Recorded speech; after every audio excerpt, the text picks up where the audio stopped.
વડોદરા જિલ્લાના શિનોર તાલુકામાં રાત દિવસ ચાલી રહ્યો છે જુગારનો અડ્ડો।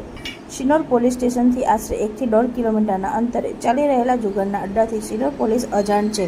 વડોદરા જિલ્લાના અનેક લોકો બિંદાસપણે આવે છે, જુગારના અડ્ડા પર જુગાર રમે છે, તે છતાં પોલીસ મૂક પ્રેક્ષક બની જોઈ રહી છે। શિનોર પોલીસની રહેમ નજર હેઠળ જુગારનો અડ્ડો ચાલી રહ્યો હોવાની લોકચર્ચા ફેલાઈ રહી છે, જ્યારે સમાજમાંથી જુગારની બંદી દૂર કરવામાં આવે તેવી લોક માંગ ઉઠી છે અને હવે જોવું રહ્યું કે આ ગંભીર બાબતે પોલીસ શું કાર્યવાહી કરશે।